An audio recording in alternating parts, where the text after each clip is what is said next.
Hey guys, this is Hell Hades. This is going to be another Raid Shadow Legends video. Guys, we have got the new Void Rare. The new Void Rare Geargrinder, who's part of the fusion to go into Pyxniel. Also part of the fusion to get this fella here, Balthus Druglord. So we're going to be doing this guy. I managed to summon him, but I also got him from the Dungeon Diver. So Dungeon Divers, guys, very easy event to complete because whether you're doing campaign to level people up or you're doing stuff like the spider or the dragons to get yourself points towards the fusion, you're always gaining Dungeon Diver points. And this is where you can actually get a juicy sacred from. So, you know, all of your energy should be pushing towards getting these champions. And also, I'd say it's a miss if you don't get this sacred, unless you're just totally short of energy or totally free to play or whatever. So we're going to be testing him out, and for me, the best place for him is Faction Wars. That's kind of where his niche is. I mean, when I've rated him on my site, so what I tend to do, any champion, and this is before I've tested some of these new ones. So these are subject to change if I playtest them, and actually they're very different to what I thought. But you can kind of go into them. I've done a nice close-up of his smile for the site. But basically, you see the ratings I give him here are kind of low. Faction Wars, I give him a high rating, 4.5. And I also think you get some good value out of booking him out. So all of the champion stuff is on my website. You can go and check that out if you choose to. There's also a ton of other stuff on the site, loads of stuff. And there's a chance to win stuff every single day on the advent calendar on the homepage. So what have I done? I have taken him. You might see a cheeky little other fellow as we go down, actually, who's already level 48 and already farmed his masteries. I farmed his masteries. I didn't buy them. I do that now. So what have I done? I've run him through Minnow a bit. I've crunched those abs a bit hard. I've got him to level 50. I don't feel like, for someone who's only going to get us through Faction Wars, you take this guy past level 50. The job that he's going to do for you is all about reviving your team and healing your team. So a couple of things. You need to make sure he's an absolute tank. You need to make sure that he whacks people in the face with these gloves. I really love the aesthetic of this guy. I think he's one of my favourite looking, certainly rare champs in the game. Such a cool champ. I don't really get that he's a healer, but I guess he's more like a shaman, demonic healer than than your traditional doctor. But there you go. Absolutely wicked looking skin. I love this one. So let's have a quick look at what he does. I've got him to level 50. I've got him like early level masteries, but nothing like, I haven't gone full masteries. I don't feel like you need to. So A1, attacks one enemy, places a continuous heal, the small version, if you hit a crit. So we're already being told that critical crit rate is important on him. Okay. A2 heals all allies by 15% of their max HP. Not his, their own. So you don't have to go whacking his HP up crazy high and expect a bigger heal. It will make no difference to the heal at all. If you put HP up high, all that will happen is that he'll get a bigger heal. Okay? He will get a bigger heal. And then we've got an A3, 5-turn cooldown when booked. This is what he's in there for. Revives a dead ally with 50% health and 50% turn meter. He's the only Ogryn tribe champion that's got revive, even including all legendary champions. So he actually comes in as a pretty clutch rare for this faction. It's something that this faction really did need. He's got no abilities that require accuracy at all. So what's quite nice there is you can just throw him in gear that's kind of more focused around what he does need. Crit rate, health, speed, defense. Four stats, basically. And we're going to do the same with mastery. So because he doesn't need accuracy, you don't tend to come down this kind of support tree with anyone that doesn't need accuracy, unless you are desperate for Law of Steel, but we're not. You also, there's no point in selecting Evil Eye on someone who doesn't need accuracy for anything else, because you have to build accuracy into your champion for Evil Eye. So for me, avoid support tree completely. I guess you could get some benefit from this side of the support tree in terms of healing and maybe that's a good shout. Healing and additional kind of turns on lasting gifts, but honestly, I wouldn't do that. I would rather get him some more base defense with tough skin, less damage when he takes a hit, less damage over time from boss fights, and I mean, I don't have enough mastery points to go much beyond that, but I probably would come into chance to gain turn meter here when allies are hit with crits, and probably maybe even come here like reduce damage from an ally. Not sure. No, maybe not. I will take crit rate. Crit rate's important in his build, as we've just said. If you're going to take crit rate, you may as well normally I'd say always take crit damage. He doesn't really need crit damage because he's not going to be hitting, in my build at least. So you could take something like Shield Breaker just to try and help your team out. You could take high damage if he's at low health. I still feel like Keen Strike's probably the best stat. Just generally, it's the best stat that you're going to get. I will take Life Drinker for some healing. I will take Bring It Down. Attack people with higher HP, lets you hit harder. And then if I was building him out fully, I would go into War Master. So War Master's really the only place that he's going to get any damage in the build that I'm running. So I may as well take more health, more damage, and increased damage when people have got low health. Cycle of Violence is only worth taking if you actually build him to hit, because otherwise it will never proc. So there's no point in taking that. He's not going to lay any debuffs, so that's no good to us. Increases ally resist by 5 for each buff you place on them.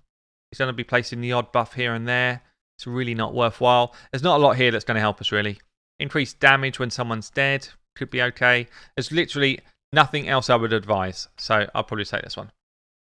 So he's got a kind of weird build, really, because he doesn't have the need to push damage. I would be keen to know if he hits hard, but you know, he's got an ability here. This one doesn't hit at all. This one doesn't hit at all. So the only hitting ability he's got is on his A1. So there's really no point to build him up for damage. So all we're going to do is we're going to build him with defense and HP and speed. Now, for the jewelry items, almost 100% of the time, you would going to want to push him on defense because his base defense is actually kind of low. So jewelry items where you get a healthy amount of flat defense is a good place to kind of bolster that number. So we're going to take from my Skull Crusher here a defensive ring. And I'm going to take another one with just a good chunk of base defense on it. I don't need accuracy. HP is good to get in the mix as well. So that feels good. Okay. So we've already kind of bolstered our defense up a good few hundred, which means that he's got a much better chance of staying alive. You're going to want to take speed boots. Now, in terms of sets, it really doesn't matter what sets you take, but one of the things I'm quite keen on, so this ability here will only go off if someone's dead, okay? This ability here is kind of like his heal, his bread and butter, and then he's got this continuous heal buff here. Now, I think cycling through to his A2 as often as you can is probably the best way to run him. So something like Reflex Gear, when there's only one skill on cooldown for the majority of the time, is actually really, really strong on him. So Reflex Gear, as long as you can get relatively good gear, as in like fast, since it's had its buff, I actually think it's a good set to run. So defense or HP, crit rate is nice. Let's just see if I've got anyone in more than that. If I have more reflex gear anyway. I hate the way it does this. I feel like I should have some speed boots somewhere. They're actually on my Royal Guard, believe it or not. They are on the Royal Guard. Okay, can't take from him. So I think we're going to take the HP gloves. We're going to take some nice speed on that shield. HP there, got a bit of speed here. I'll take the speed, please. And then we'll take speed here as well. Speed and crit rate. Okay. So my crit rate at the moment is at like 50, 65. I'd like to get it closer to 100 so that he does proc his A1 as often as possible and get that heal away. At the moment, we've got, like a 2 in 3 chance that he's going to proc a heal every time. You want it to really be 3 out of 3. So we're going to take speed on the boots, and we're going to try and do it in a speed set with crit rate. So do I have some crit rate gloves on someone I'm not really using much? Talia. Norod. I don't need all... Really what I'm looking for is a nice amount of crit on them. The other thing you can do is just take them straight out of crit rate set, which is actually probably a better option. So crit rate set, as long as I've got a chest in crit rate set, ideally with some speed on it as well. I have. So I've got a defense chest here, which is going to boost his defense number a bit. He's already at like close to, what, 40k HP, which is not a bad number. Boosting defense when you've got such a low base defense, 660, doesn't really give you a lot of bang for your buck. So I would rather it was an HP chest like this. That feels much better to me. So that I just push his HP right up, which means that the mobs won't attack him until he's basically the last person alive. So we've got 184 speed, 100% crit basically, 46k HP, which means he's not going to be attacked, and reflex gear to cycle through his A2 as often as we can. So he's going to be basically my healer. The cool thing about the Ogrin tribes is you should have yourself a Grush if you've logged in and played the game for a while. A lot of you have probably got a Drokol from the Fusion event, and some of you may have Gerptuk as well from the Fusion event as well. Both of those are actually kind of not bad now. Both of them are not bad certainly for Faction Wars. I really like Shatterbones from this faction, so he's going to be in my team. He's probably the best champion in Ogrin tribes for Faction Wars, I think. Probably the best. And Man-Eater's also extremely good. Bellower's also extremely good. I've got mine in a stun set here. So we got tons of options. I'm not going to throw all my legendaries in here. I'm going to try and show you a comp that will work against top levels. So I'll show you 20 first, and then we'll try and move it on to 21. And let's see if Geargrinder can do the do. Let's take him out. I guess I'll run Drokol. So we've got... What's his aura? Here's his faction crypt as well. So I run him as the lead, as he's the kind of main event here. Obviously, he's going to be overshadowed by all of these other champions doing damage, okay? Of course he is. That's not his job. But he does bring something kind of nice to the table here. Void Affinity as well, so he can play any stage against anyone. We're just going to run it full auto. So you see, we get a whack there. I mean, 7k, it's not bad. Someone's got a heal off because of it. And we kind of slam our way through. 8k there. I guess maybe if he's 60, he hits kind of hard on that A1, potentially. Potentially he does hit kind of hard on that A1. But I might just be too strong. I might just overpower this level, to be honest. And I don't even... You saw the way people are geared. They're literally thrown in kind of random gear.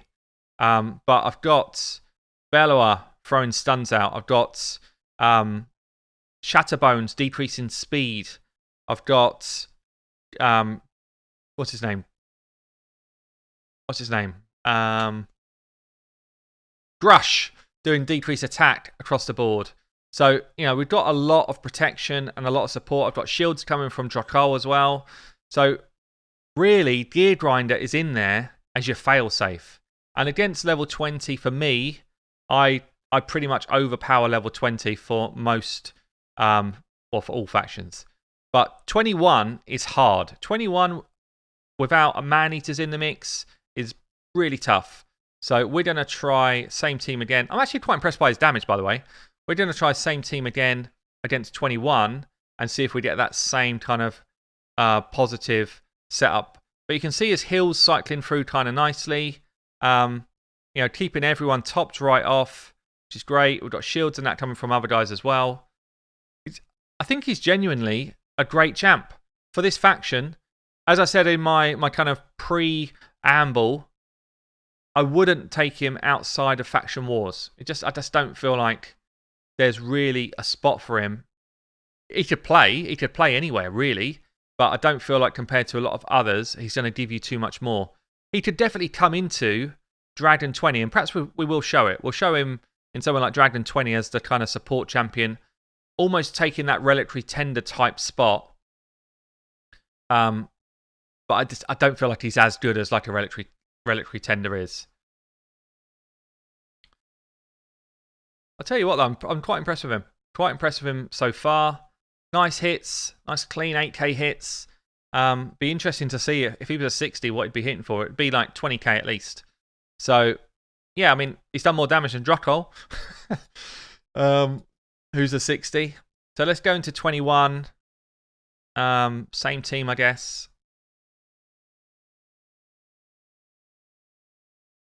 Any of the bosses for Faction Wars are tough. Like, I don't farm boss stages. I probably could, but they are tough. They're hard to beat. So being able to come in and kind of smash your way through with any team is going to be difficult. Even if you've got top tier legendaries, a lot of these Faction Wars 21 teams are hard to beat. So he's kind of the security blanket for this team. He's coming in. If someone drops, he can pick them up and make sure you get yourself those 3 stars.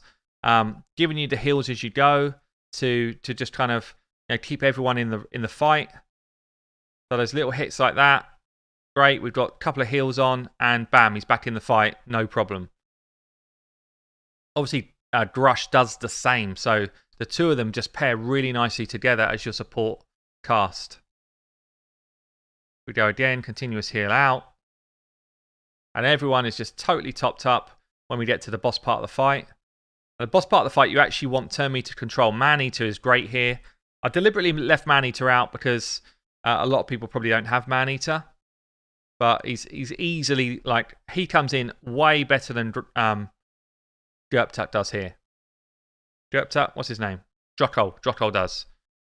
So when you're at this stage, you just kind of, if you're manualing, you want to take the ads out first before you decide to take out the boss.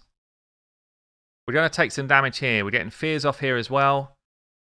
So, bam, he's just releasing those heals, keeping us in the game. He's not taking the hits. That's good. That's because he's got higher HP. So, again, just getting those continuous heals going. And as I say, like, if someone does go down, which is kind of likely, against boss fights, it is likely for people to drop. If someone goes down, then he can pick them back up. And it looks like we probably will. We'll probably lose Shatterbones along the way here. So, I actually thought, I misread something. I thought that his heal goes to other champions as well. It just goes on himself. So it really is not that worthwhile building crit on him. I thought everyone was going to get a little heal, but they don't. But you can see the benefit here of Drockel, shields breaking, we get counterattacks off. He's keeping us topped up with heals, along with Gerptuk. Drockel's just put the block damage out. Good boy. Loads of turn meter decrease. But there he goes. So he's down. And at this stage, basically, you're frustrated because you're like, he's down and out. I can't do anything. Well, he gives us another chance at least. We get another chance. And in Faction Wars, it's all about 3-starring. 3-starring, make sure that you can beat the boss. So he's going to go down again. Are we going to beat the boss? Who knows? But at least we've got a chance. If I've got a Man-Eater in here, this guy gets way less turns. But considering I've not geared any of these to do this job, they've literally just been thrown in. We're having a good old pop at it.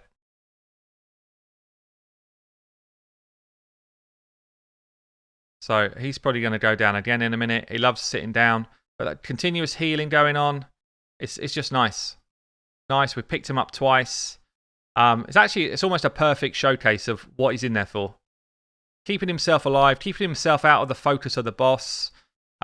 Picked up our kind of focus target twice now. And yeah, it's not fast, but who cares about fast? You just want to beat it, right? You just want that Lydia. Or the next prize, whatever the next prize is for you. But considering this is full auto as well, I'm actually pretty happy with it. So down he goes again. You think, is he gone? No. No, he's not. Stay on your feet, Shatterbones. Do yourself a favour. Just got... Grush just hits so hard. Look at his hits. Such a good champion, Grush. If you've not leveled your Grush up, guys, he's actually one of the best for this faction. But I think we're going to end up beating this boss in kind of, 5-ish minutes? And quite frankly, we would not have 3-starred if it wasn't for the support play from Geargrinder. So I honestly think he's a brilliant, brilliant rare for this faction. Stay on your feet. Keep it going. Pop. 4 minutes 50. So we will take it, guys. 142k damage. He's not in there for the damage. Drotol's not either. They're both support carries. But yeah, there you go. That's what he's in there for. So absolutely top draw for this faction to help you get through stage 21. Now, if we want to run him anywhere else, so Void Affinity can play anywhere. You know, Ice Golem is probably a good spot to test him because Ice Golem is just nasty. It's just a nasty dungeon. I was wondering if we could just run that same team again, but not quite.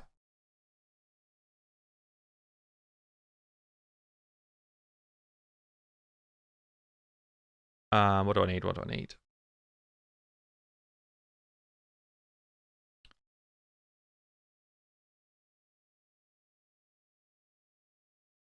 I mean, this is a very slow team if I go with this, but just to show you really.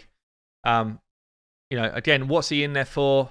He's just going to keep your team topped up. He's just going to pick someone up if they die against the boss, which against Ice Golem is actually kind of likely. It's pretty likely that you're going to lose someone. So I'm not going to show you all through the waves. That's probably quite dull. I'll get us to the boss and yeah, let's see how we do. Okay, so we bring it on at the boss fight. I've got no block revivers here. This is going to be a long fight. But firstly, he's hitting well. For a level 50, I know he's got 40 odd K HP, so that's pretty good. At level 60, that would go up a considerable amount. He'd be hitting for 15 to 20k a pop here. So that's actually kind of nice. The main reason he's here, especially in a team like this, I would put money that Miscreated Monster will be dead at some point in this fight. Miscreated Monster loves to protect his team, and when he does it, he also kills himself. So I would predict at some point Miscreated Monster dies, and you know what? Big boy Geargrinder will just pop him back up. And pretty much that's why he's here. That's what he's going to be in any of your teams. The dude that just pops them back up. And the cool thing is, he can do that at level 50. That's the best thing about it. So, I mean, we might even get away without losing Miscreated Monster, to be fair. But normally, if I run damage comps that aren't so slow and steady, Miscreated Monster goes down. But, I don't know, guys. I think he's good. I think he's a good rare. Like, solid rare that's just going to settle into your team. Really similar to how Reliquary Tender does. Oh, he nearly died there. See that? That was with both of the ads down. He nearly died. But yeah, very similar to Reliquary Tender. Just able to pick someone up on a reasonable cooldown. Heals as we go. Keeps himself out of trouble. Just a very solid rare. I like it. I think he's a really good addition for this. Certainly for Oldgrim Tribes, but also just another good rare that you can pull. I think I've actually underboned him a bit with the ratings. I think probably more like 3 to 3.5 in this other content rather than 2s and stuff. So, yeah, I think I'm just going to kind of tweak his ratings up a bit after seeing him in action here. And you're probably like, but you're running with Bello, are you running? Yeah, look, I've got to run him with someone. I can't put him out there on his own. He doesn't do any damage. Or he doesn't do a lot of damage. But, yeah, look, I'm not going to show you all the boss fight. It's probably dull. But you can see what he's doing. You can see that he's helping keeping people topped up. And if someone was to go down, like Miscreated should do, then he'll just pick him back up. So, pretty cool. Let's do that. Let's just show him. I guess if I show him in Dragon, it's the same as what I'm showing you right now. If I show him in Fire Knights, well, he doesn't have any multi-hits. So, Dragon, I think, is his other place. Dragon, Ice Golem, but basically doing the same job. And Faction Wars. I'd say they're like the 3 places that he could be pretty solid. I guess also in something like Doom Tower, if you're struggling to get through the waves, one more healer-style champion who is able to pick up like one of your Fallen is going to be useful in a similar way that Reliquary Tender would do. So, He doesn't have a cleanse, but, you know, he does have the heals. So, yeah, look, guys, I think that's probably all I need to show you. He is a solid rare. He's got an awesome skin. And I think, you know, quite frankly, I think we're going to get like 1 or 2 copies of him throughout this event. If you can try and keep hold of one, I would. I would keep hold of one. I think he's going to be pretty essential for a lot of you guys for Faction Wars. Anyway, guys, I've been Hell Hades. That has been Geargrinder. Hope you enjoyed the video. I'll catch you later.